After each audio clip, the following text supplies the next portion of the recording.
Hi guys, welcome back to my channel. This video's intention is to talk about things that I don't think are often highlighted and mentioned and pointed out about travel nursing. So not just the money, the travel, the meeting new people, kind of more the honest truth about some things and things that I wish someone had told me from the start. So if you need to hear or are curious about travel nursing and want to hear what it's more really like, then please keep watching.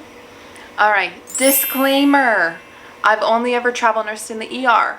I travel nursed with my husband, who's also an ER nurse with me, and on the scale of anxious people, I'm probably more anxious than the average person.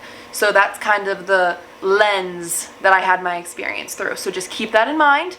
I think that this video would still be extremely helpful if you're travel nursing to places that aren't the ER, you know, the floor, the ICU, step down, any other place. I still think these core points that I'm making apply. So keep that in mind. Okay, so I feel like everyone's going to want me to make a blanket statement.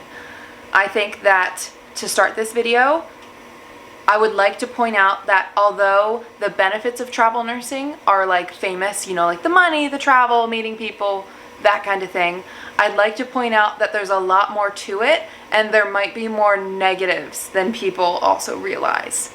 Okay, so a lot of the points I'm making here, I'm hoping are ones, if you're thinking about travel nursing, that you should deeply contemplate before you start. I'm trying to be that, you know, that good friend, maybe that older sibling who kind of gives you those loving, but I hope they don't come across as too harsh words of wisdom in a situation. So please, you know, take this as my experience, take this as my opinion, but I hope that what I'm about to go over is helpful and at least helps you to, you know, make an informed decision if you're thinking about travel nursing.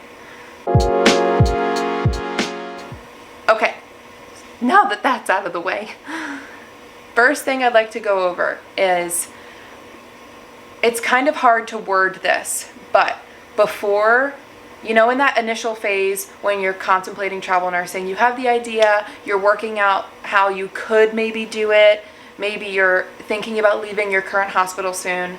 I want you to stop and have a very deep personal reflection about these few points. 1, ask yourself, and this is coming with no judgment, by the way. This is just a friend to a friend hoping to save you from maybe some increased stress later on or to keep you out of a bad situation. So, ask yourself, at my current job, where I've probably been there longer than a travel nurse assignment, which is 3 months, right? You've probably been there longer than 3 months. Am I always drowning?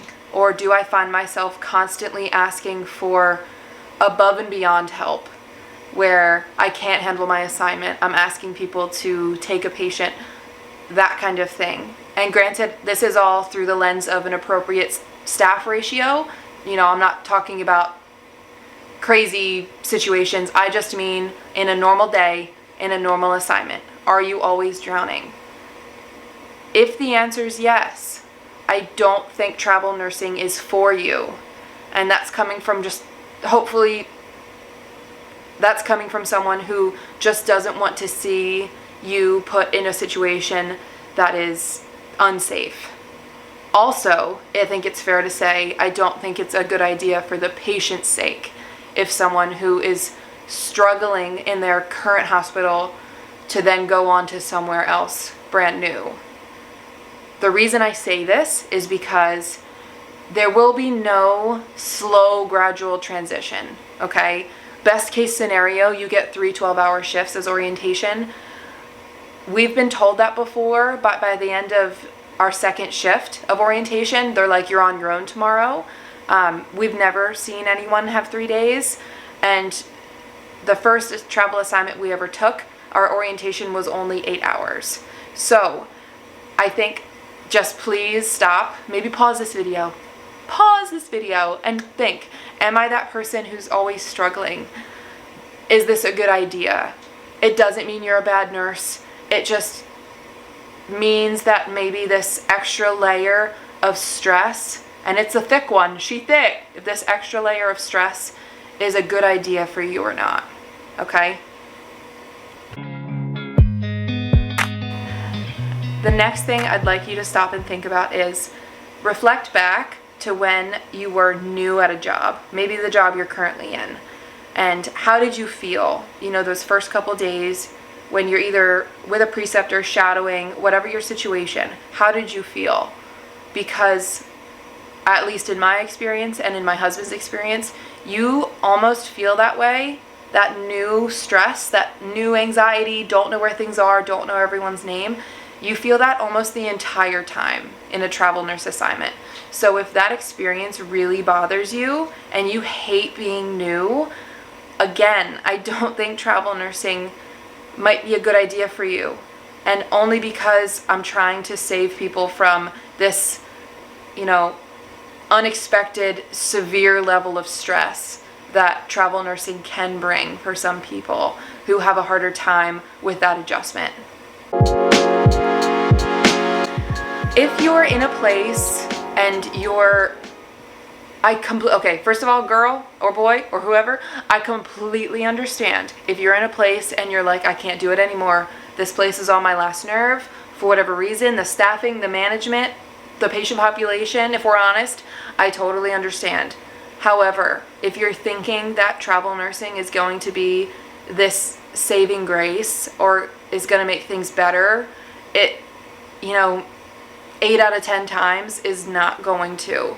And if you think about it in the sense of if they're hiring travelers, it means that A, they have trouble with staffing right now, and B, that they also might be trying to help with a current issue or dilemma.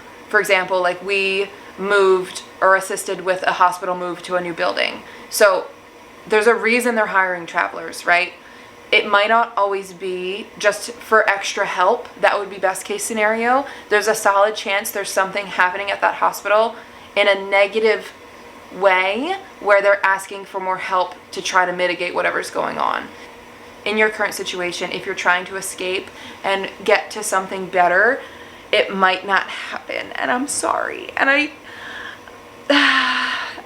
that's why I said in the beginning, I'm just trying to be that friend who gives it to you straight and tells you what's going on and tells you what you might need to hear or want to hear.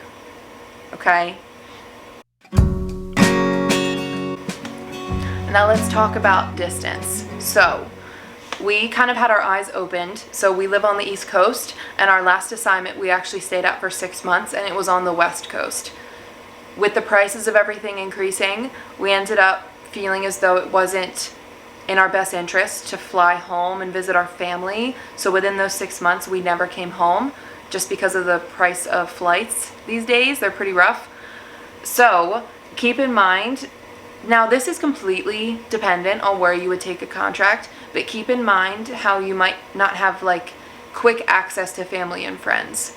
So if there's any reason you'd want to quickly come home, good or bad, we missed our friend's proposal because we weren't able to fly home, which was really sad.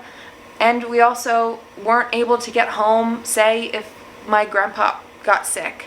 And that definitely is something that weighed on my mind and made me a little uncomfortable from time to time, as well as just sad. Like, we had a lot of FOMO from missing out on things, but I think that's something also to keep in mind is this is totally situation to situation, but are you okay in a place where you might not have as easy access to friends and family, depending on how far you travel? There's local contracts which would mitigate this, but I feel like the average travel nurse that I encounter is really interested on those like far journeys. I want to go to California from Maine. I want to travel the United States and see everything. Just keep in mind that with that travel also comes, less of an ability to be home for things where maybe that matters to you. All right, those are some of the big points I wanted to make. And to be honest, the level of anxiety that travel nursing can keep you at for months at a time is something that really wore on me.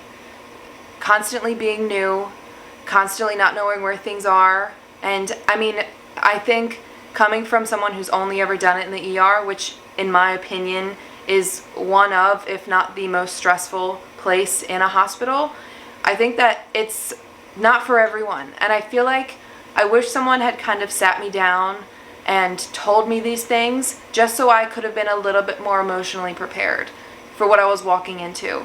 And it's not that you don't know that you're new, it's that maybe you haven't really deeply stopped and thought about how unstable your day is going to feel.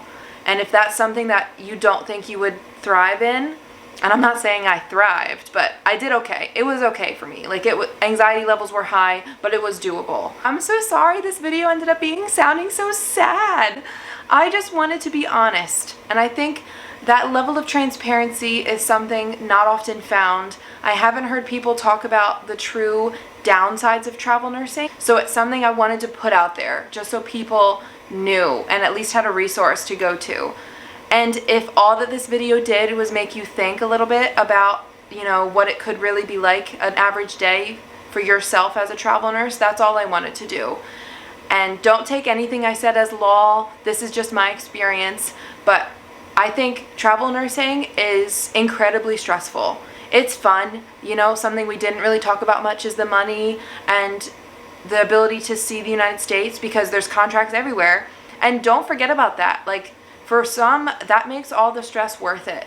But just for your own sanity, stop and think about the things I talked about before you quit your job, before you start travel nursing, because it can be really jarring to walk into somewhere and be like, oh, I knew I was going to be new, but I didn't know I was going to feel so stressed all the time. And for me and my husband, that was our experience.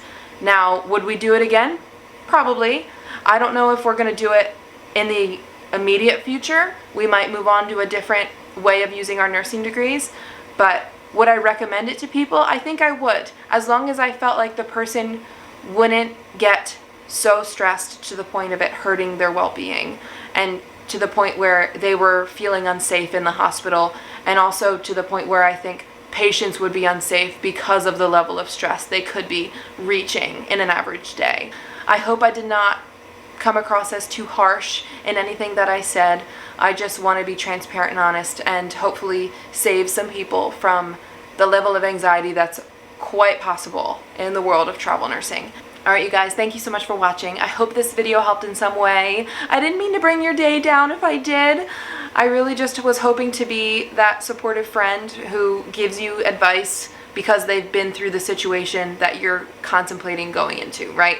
So, if this video helped you in some way, please give it a big thumbs up, subscribe to my channel, and keep your eye out because I plan on putting more videos out like this with honest advice for people who either are thinking about travel nursing or who have decided and want some advice on how to make their experience better.